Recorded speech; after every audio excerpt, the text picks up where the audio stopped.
Hey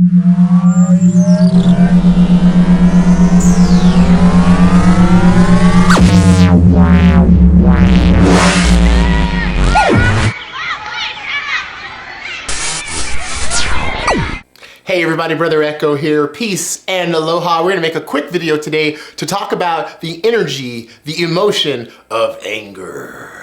This is something that I have been really being observant about in my own life, and so I want to share with you just one particular frequency of anger that I've noticed been coming up with me, and perhaps in sharing my experience you can take some time yourself to examine perhaps how this comes up for you as well.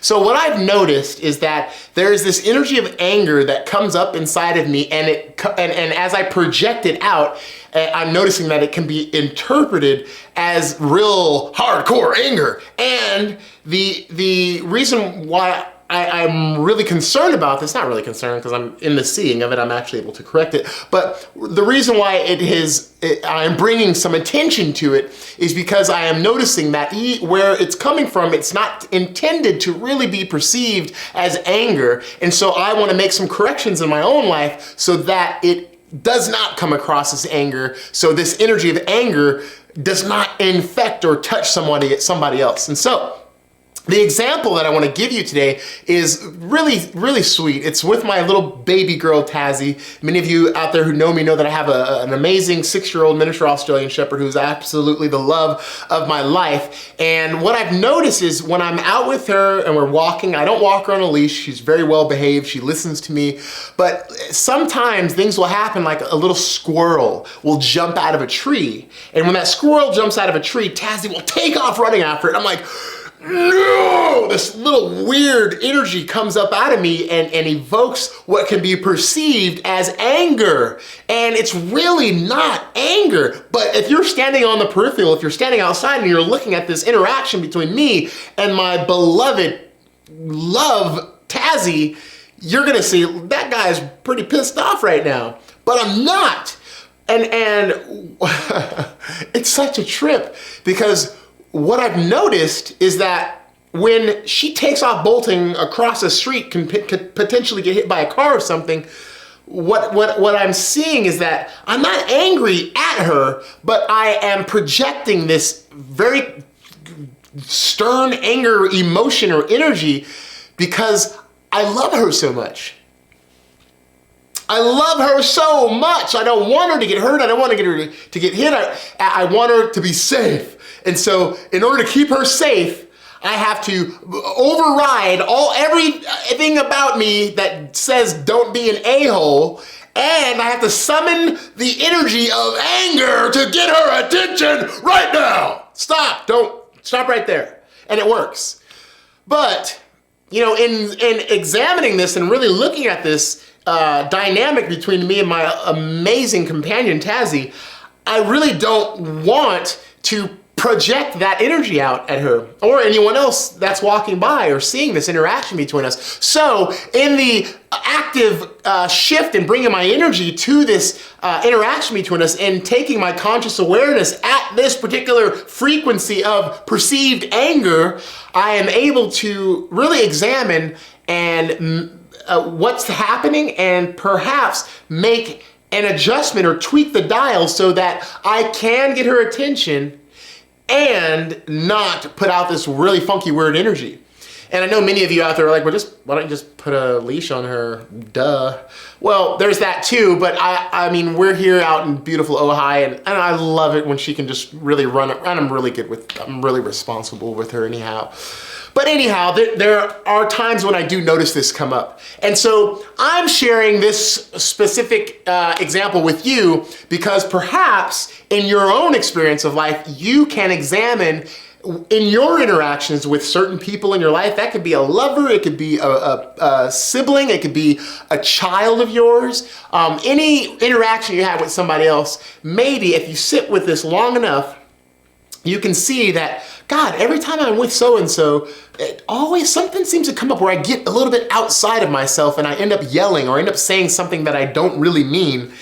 Why is that? Why is this bubbling up for me.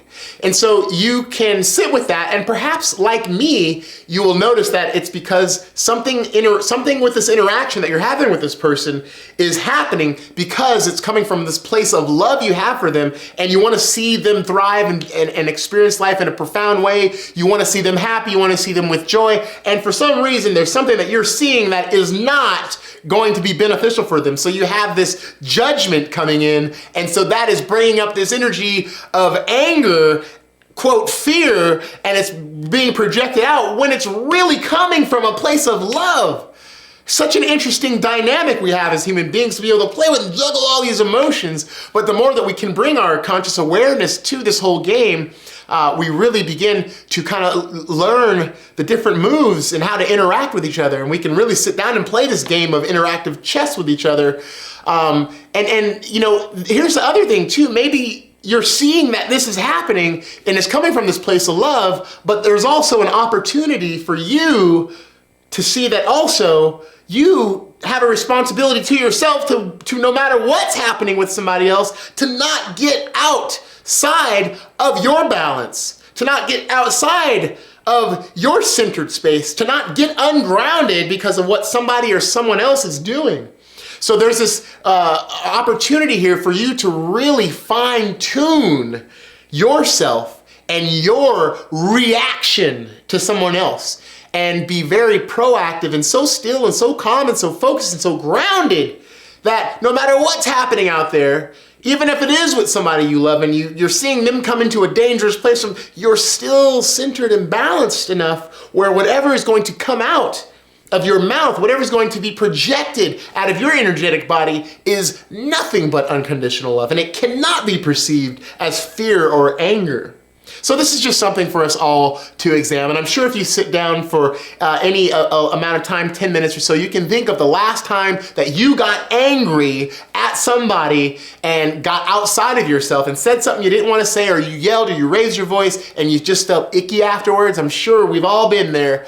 But in examining that, you can also look at maybe there's a pattern there with that specific person, and ask yourself, is there's something about what's happening between me and that other person where there is judgment on my behalf, or is there some expectation that I have that I'm projecting on them, that I love them so much that what they're doing is bringing up this energy of anger in me, and I know I'm right, and blah, blah, blah, blah, blah, blah, blah. Maybe we can see that, and if we can really see that now, we can kind of tweak the dial on ourselves so that the next time that happens, whoa, it's gonna come out differently. And we're gonna find a more tactful way to interact with this person so that the love that we actually have for this person is actually received.